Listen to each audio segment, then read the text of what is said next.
ஆண்டவரும் இரட்சகருமாகிய இயேசு கிறிஸ்துவின் இனிய நாமத்தில் வாழ்த்துக்கள். கடந்த 4 மாதங்கள் கர்த்தர் நம்மை நேர்த்தியாய் வழி நடத்தினார். எத்தனை பேர் விசுவாசிக்கிறீங்க? ஆமேன். இந்த 5வது மாதத்திலே நாம் கடந்து வர கர்த்தர் நமக்கு உதவி செய்தார்.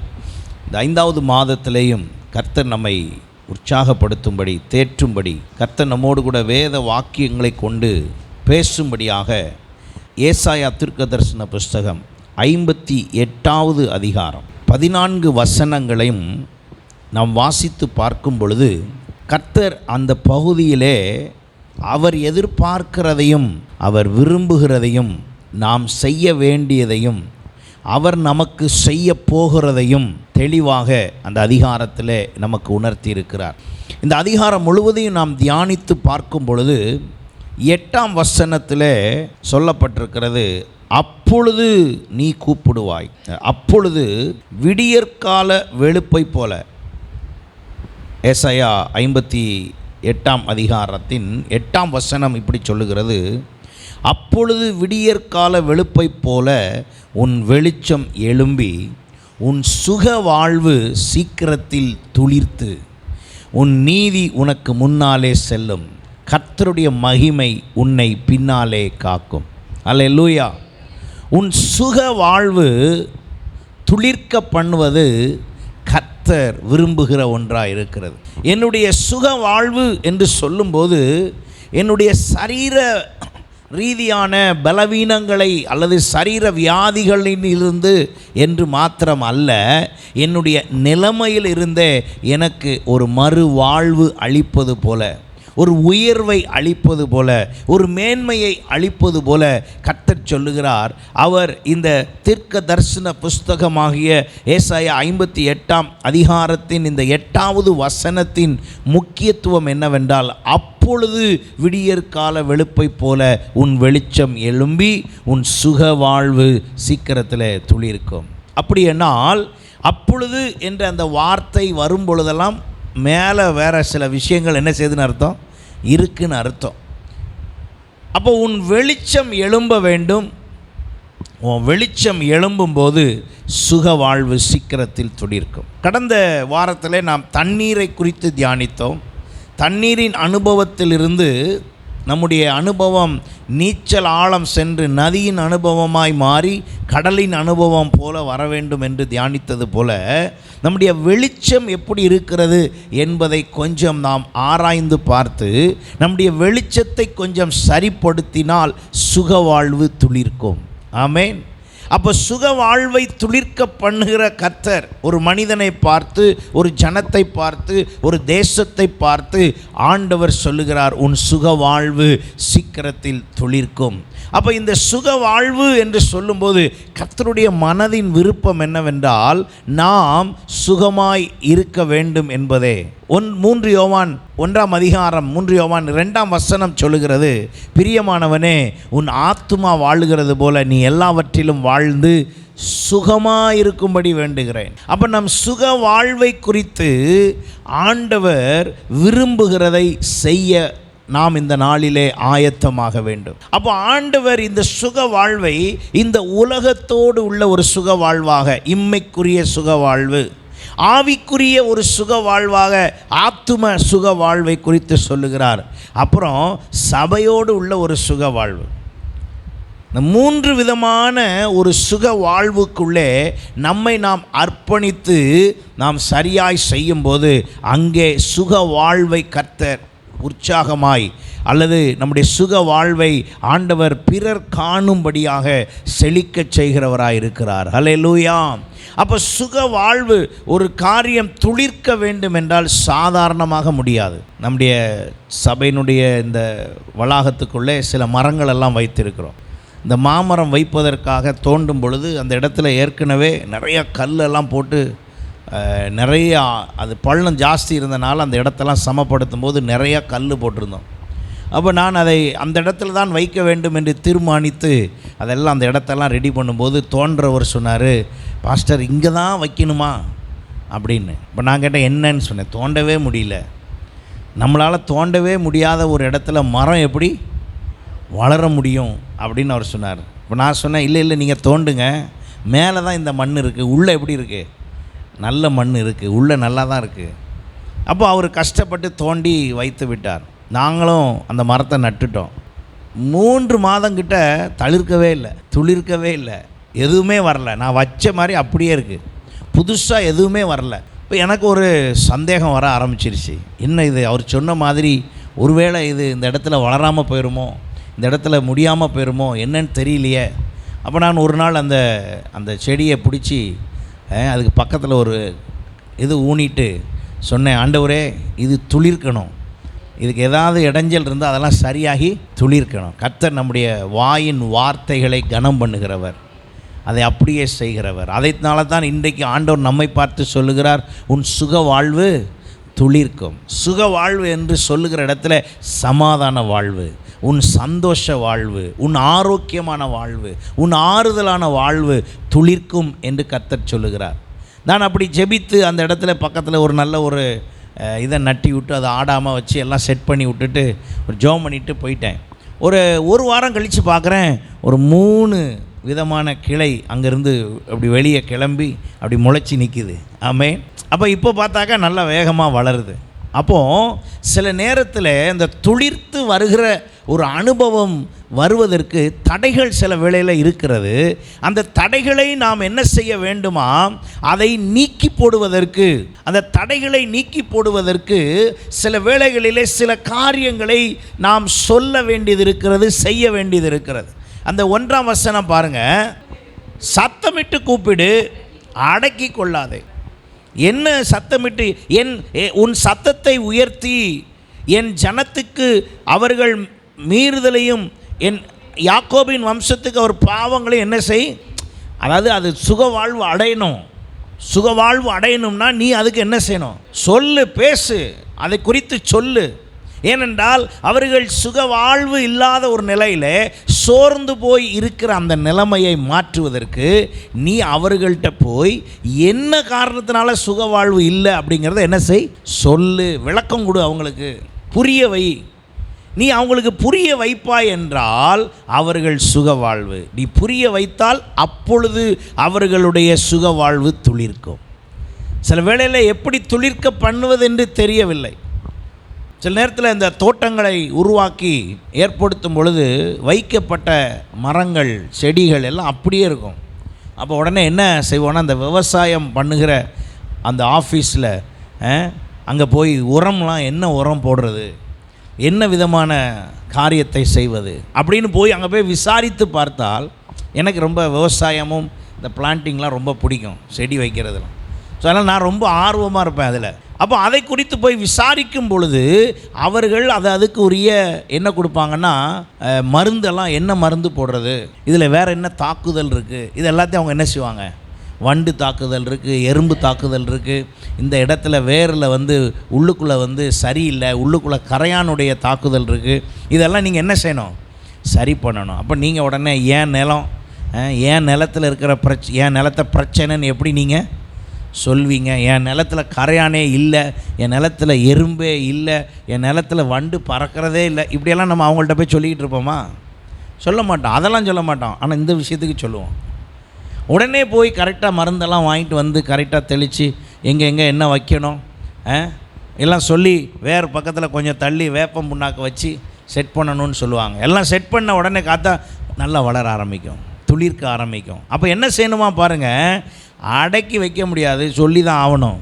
சில நேரம் அடக்கி வைக்க முடியாமல் எல்லார்ட்டையும் எல்லார்ட்டையும் என்ன செஞ்சு தான் ஆகணும், பேசி தான் ஆகணும், சொல்லி தான் ஆகணும். எதை சொல்லணும் அப்படின்னா, சுக வாழ்வு வளர விடாதபடி, வர முடியாதபடி தடையாக இருக்கிற அந்த காரியங்களெல்லாம் என்ன செய்யணுமா, விளக்கம் கொடுக்கணும். சில மீறுதல்கள் சுக வாழ்வை தடுக்கிறது, சில விதமான பாவங்கள் சுக வாழ்வை தடுக்கிறது.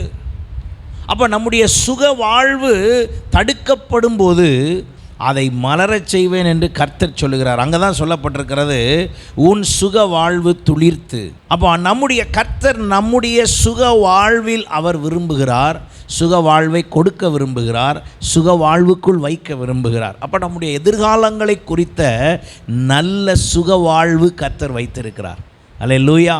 அப்போ நம்ம ஒவ்வொருவருடைய வாழ்க்கையிலையும் கர்த்தர் கர்த்தர் நமக்கு தர விரும்புகிற, செய்ய விரும்புகிற இந்த வாழ்வில் அவர் ஒரு சுக வாழ்வை தர விரும்புகிறார். இப்போ நம்ம நிறைய நேரம் என்ன நினைக்கிறோம், என்னுடைய வாழ்க்கையில் என் நிலைமை இப்படியே தான் இருக்குமா, இதில் ஒரு மாற்றமே வராதா, இதில் ஒரு என் சூழ்நிலைகள் மாறவே மாறாதா என்று நினைத்து கொண்டிருக்கிற நமக்கு, நம் ஒவ்வொருவருக்கும் கர்த்தராகிய இயேசு கிறிஸ்து சொல்லுகிற வார்த்தை என்னவென்றால், உன் வாழ்விலே உனக்கு ஒரு சுக வாழ்வு உண்டு, அது சீக்கிரத்தில் துளிர்க்கும் என்று சொல்லுகிறார். ஆமேன். அப்போ துளிர்க்கிற அந்த அனுபவத்துக்குள்ளே நாம் வரும் பொழுது நாம் அந்த இடத்துல என்ன செய்ய வேண்டும்? சில நேரத்தில் நீங்கள் ஏதாவது உடம்பு முடியல, சரீர பலவீனம்னு சொல்லி போய் ஹாஸ்பிட்டலில் போய் டெஸ்ட் எல்லாம் எடுத்திங்கன்னா எல்லாம் என்னென்னு தான் வந்துடும், நார்மல்னு வந்துடும். நம்ம உடனே நினைப்போம், என்னன்னு தெரியலையே, டெஸ்ட் எடுத்தால் நார்மல்னு வருது, ஆனால் பிரச்சனையை பார்த்தா ஏதோ பெரிய வியாதி இருக்கிற மாதிரி. அப்படி இருந்தாலே நீங்கள் புரிஞ்சுக்கணும், ரெண்டே விஷயந்தான், வேறு ஒன்றும் இல்லை. ஒன்று, உங்களை நீங்களே பிரச்சனை பண்ணுறீங்க, இன்னொன்று பிசாசின் கிரியைகள் பிரச்சனை பண்ணுது. ரெண்டே மேட்ரு தான். மருத்துவம் சோதித்து உங்களிடத்தில் நார்மல்னு சொன்ன பிறகும் உங்களுடைய பலவீனங்கள், உங்களுடைய வியாதிகள் ஒரு மாதிரியாக இருக்குன்னு அங்கே என்ன அர்த்தம்? இந்த ரெண்டு தான் அர்த்தம். உங்களை நீங்களே ஏதோ பண்ணுறீங்க, அதனால் அது என்ன பண்ணிக்கிட்டே இருக்குது, பிரச்சனை பண்ணிக்கிட்டே இருக்குது, பலவீனப்படுத்தி கொண்டே இருக்கிறது. இல்லை என்றால் உங்களை தொந்தரவு செய்யும்படியான பிசாசினுடைய தந்திரங்கள் இருக்குது. அப்போ நாம் என்ன செய்ய வேண்டும்? அதை சொல்லி உணர்த்தி புரிய வைத்து நாம் சரியாய் விளங்கி கொள்ள வேண்டும். நாம் தொடர்ந்து கர்த்தர் சித்தமானால் அந்த வசனங்களை எல்லாம் அதிகமாய் தியானித்து நம்ம ஞாயிற்றுக்கிழமை தியானிப்போம். ஆனால் இன்றைக்கு புரிந்து கொள்ள வேண்டிய விஷயம் என்னவென்றால், கர்த்தர் என்னுடைய வாழ்விலே ஒரு சுக வாழ்வை வைத்திருக்கிறார். அவர் தராமல் விடுகிற தேவன் அல்ல, அந்த சுக வாழ்வை அவர் தந்து அவர் நமக்காக யாவையும் செய்கிற தேவனாக இருக்கிறார். யோபு தன்னுடைய அனுபவத்திலே சொல்லுகிறார், 30ஆம் அதிகாரம் 15ஆம் வசனத்தில், பயங்கரங்கள் என்மேல் திரும்பி வருகிறது, அவைகள் காற்றைப் போல் என் ஆத்துமாவை பின்தொடர்கிறது, என் சுக வாழ்வு ஒரு மேகத்தை போல் கடந்து போயிற்று. நான் நல்லா வாழ்ந்து கொண்டு இருந்தேன், என் வாழ்வு திடீர்னு என்ன பண்ணிருச்சு, எல்லாம் போயிடுச்சு. ஆனால் ஆண்டவர் இன்றைக்கு சொல்லுகிறார், உன் சுக வாழ்வு புதியதாக துளிர்க்க போகிறது. துளிர்த்து என்று சொன்னால் ஆரம்பம், துளிர்த்து என்று சொன்னால் இன்றைக்கே உருவாக போகிறதை பற்றி ஆண்டவர் சொல்லுகிறார். அப்போ நம்முடைய வாழ்விலே ஒரு சுக வாழ்வை கர்த்தர் வைத்திருக்கிறார், அது துளிர்க்க போகிறது. அப்போ துளிர்க்க போகிறது என்று சொன்னால் அது ஏற்கனவே ஆயத்தமாகத்தான் இருக்கிறது. திடீரென்று ஒன்று துளிர்க்காது. அதை குறித்து சொல்லும்போது முளைத்து வரும் என்று தான் சொல்வார்கள். துளிர்த்து என்று என்ன செய்ய மாட்டாங்க, சொல்ல மாட்டாங்க. ஒரு விதை போட்டால் அது துளிர்க்கிறது என்று அல்ல, அது பேர். விதை போட்டால் அதனுடைய பேர் என்னது, முளைத்து வருகிறது என்று அர்த்தம். ஒரு புல் முளைக்கிறது. ஆனால் ஒரு மரம் ஏற்கனவே நடப்பட்டிருக்கிறது, அது அங்கே ஏற்கனவே இருக்கிறது, ஆனால் அதில் என்ன இல்லைன்னு தான் சொல்லுவோம், துளிர் விடாமல் இருக்குது. இன்றைக்கு கர்த்தர் சொல்லுகிறார், அப்படி ஒரு அனுபவம் உங்கள் வாழ்விலே இருக்கும் என்றால் அவர் உங்கள் வாழ்க்கையை துளிர்க்க செய்ய விரும்புகிறார். அவர் துளிர்க்க செய்ய விரும்புகிறார். அப்போ அவர் துளிர்க்க செய்ய விரும்புகிறதற்கு முன்பு அந்த அப்பொழுதுங்கிற இடம்தான் நம்ம சரி பண்ண வேண்டிய இடம். ஆமென்.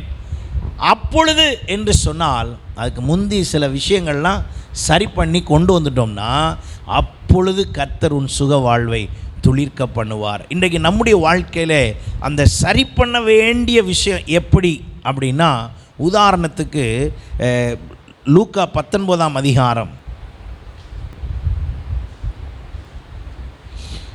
இந்த இந்த இந்த சுக வாழ்வு துளிர்க்க ஆரம்பிப்பதற்கு கர்த்தர் நம்ம கூட பேசணும். அதைத்தான் அங்கே சத்தமிட்டு கூப்பிடு, அடக்கி கொள்ளாதே, சொல்லு. அதுபோல் ஆண்டவர் என்கிட்ட பேசணும். ஆண்டவராகிய இயேசு கிறிஸ்து அங்கே நீங்கள் லூக்கா 19ஆம் அதிகாரத்தில் நீங்கள் வாசிக்கும்போது அவர் அந்த வழியாக சென்றார். எரிகோ என்ற ஊருக்கு சென்றார். சென்ற பொழுது அங்கே சகையு எனப்பட்ட ஒரு மனுஷனை கண்டார். 7ஆம் வசனம் பாருங்க, அதை கண்ட யாவரும் இவர் பாவியான மனுஷனிடத்தில் தங்கும்படி போனார் என்று என்ன செய்தார்கள், முறுமுறுத்தார். ஒரு வாழ்க்கை எப்படி துளிர்க்குது பாருங்க. இவன் ஒன்றும் ஏழ்மையான ஆள் இல்லை, ஒன்றுமில்லாத ஆளும் இல்லை. ஆனால் ஒரு மனுஷனுடைய வாழ்வு துளிர்க்கிறது என்றால் தேவன் தனக்கு ஏற்ற விதத்தில் துளிர்க்க செய்வதற்கு ஒரு உதாரணத்துக்கு நான் இதை சொல்லுகிறேன். அப்போ ஆண்டவராகிய இயேசு கிறிஸ்து சகையினிடத்தில் பேசினார். உன் வீட்டுக்கு வரணும்னு சொன்னார், உன் வீட்டில் தங்கணும்னு சொன்னார், உன் கூட இருக்கணும்னு சொன்னார். இப்போ 2 பேரும் பேசி டீலிங் முடிஞ்ச உடனே இப்போ ஆண்டவரை தன் வீட்டிற்கு சகையு அழைத்து கொண்டு போகிறார். அப்படி போன பொழுது இவன் அவ்வளவு நாள் அவனுடைய வாழ்க்கையில் இல்லாத விஷயங்கள் இப்போ துளிர்க்குது. அதுதான் முக்கியம். பாருங்கள், நீங்களும் நானும் ஆண்டவரோடு கூட இணைக்கப்பட்டிருக்கிறோம், ஆண்டவருடைய வெளிச்சத்துக்குள்ளே வந்திருக்கிறோம். அப்போ புதுசாக நிறையா என்ன செய்யணும்? துளிர்க்கணும். இப்போல்லாம் பார்த்தீங்கன்னா வேறு ஏதோ ஒரு மரத்தை கொண்டு வந்து வேறு ஏதோ ஒரு மரத்தில் கொண்டு இணைச்சி புதுசாக ஒன்றை உருவாக்கி வைக்கிறோம். இப்போ நம்மளும் அதே மாதிரி வேறு எங்கேயோ இருந்த நம்மளை கொண்டு வந்து எங்கே இணைச்சிருக்கு? கிறிஸ்துவோடு இணைச்சிருக்குது. இப்போ கிறிஸ்து கூட இணைஞ்சி துளிர்ச்சிச்சா பாருங்கள். கிறிஸ்துவோடு இணைந்து துளிர்க்காவிட்டால் அது சுக வாழ்வு அல்ல. நம்முடைய வாழ்வு துளிர்த்திருக்க வேண்டும். ஆமேன். இப்போ இந்த சகைவு பாருங்கள், அவனோட ஆண்டவர் பேசுகிறார். பேசின உடனே இப்போ அவனை பாருங்கள், 8ஆம் வசனம் பாருங்கள். சகைவு நின்று கர்த்தரை நோக்கி, ஆண்டவரே, என் ஆஸ்திகளில் பாதியை ஏழைகளுக்கு. இது என்ன முறைமைங்க? நான் சம்பாதிச்சு வச்சதை போய் ஏழைக்கு கொடுத்தா என்ன அர்த்தம் அப்படின்னு நீங்கள் சொல்கிறீங்கல்ல. அந்த 58வது ஏசாயா 58 வீட்டில் போய் வாசிங்க. ஏசாயா 58 முழுசும் வாசிங்க. அது என்னென்னு விஷயம் ரகசியம் புரியும். அவர் சொல்கிறாரு, நான் பாதியை ஏழைக்கு கொடுத்துட்றேன், நான் ஒருவனிடத்தில் எதையாகிலும் அநியாயமாய். அப்படின்னா என்ன அர்த்தம் தெரியுமா? இவனுடைய இன்கம் சோர்ஸை எவாலுவேட் பண்ணுறாரு. நான் முறைப்படி தான் லாபம் பெற்றேனா, அநியாயமாக லாபம் பெற்றேனா?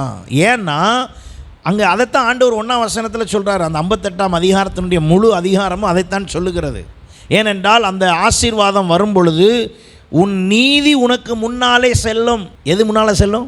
நீதி முன்னால் செல்லணும்னா அநியாயமாக வாங்கியிருந்தேன்னா நான் அதை உடனே என்ன பண்ணிடுறேன்? செட்டில்மெண்ட் பண்ணிடுறேன். அப்படி சொல்லி அவர் நாளத்தனையாய் திரும்ப செலுத்துகிறேன். ரொம்ப நாள் ஆச்சு, ஏமாத்தின காசு வட்டி போட்டிருக்கு, குட்டி போட்டிருக்கு. 10 வருஷத்துக்கு முன்னால் 5000 ரூபா ஏமாத்திருந்தா இப்போ கால்குலேட் பண்ணி பார்த்தா இப்போ 5000 ரூபா திரும்ப கொடுக்கல. எவ்வளோ கொடுப்பாரான்?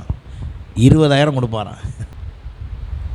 அவ்வளவு நான் கொடுப்பேன் என்று சொல்லி அவர் சொன்ன மாத்திரத்தில் இப்போ இயேசு பதில் சொல்லுகிறார் பாருங்க. இயேசு அவனை நோக்கி, இன்றைக்கு இந்த வீட்டுக்கு என்ன வந்தது? இன்னையிலேருந்து துளிர்க்குது பாரு. இன்னையிலேருந்து உன் வாழ்க்கை என்ன பண்ண போகுது? துளிர்க்க போகுது. எப்படி துளிர்க்க போகுது? தாவீதின் வம்சத்திலே ஒரு வேர் என்ன செய்யுமா? எழும்பி துளிர்த்து அது பூத்து காய் கொடுத்து கனி கொடுக்குமா. அந்த அனுபவம், அந்த ரட்சிப்பு எங்கே துளிர்க்குதான்? சகையனுடைய வீட்டில் துளிர்க்குதான். அப்படி உடனே சொல்லுகிறார், இவனும் ஆபிரகாமுக்கு குமாரனாய் இருக்கிறானே. அவனே ஆபிரகாமுக்கு குமாரனாய் இருப்பான் என்றால் ரட்சிக்கப்படுகிற எல்லாரும் யார் தான்? ஆபிரகாமின் குமாரன். ஆகையினால தான் நம்ம சொல்லுகிறோம், அந்த வாக்கு தத்தங்கள் எல்லாம் கிறிஸ்துவின் மூலம் நமக்கு அருளப்பட்டிருக்கிறது.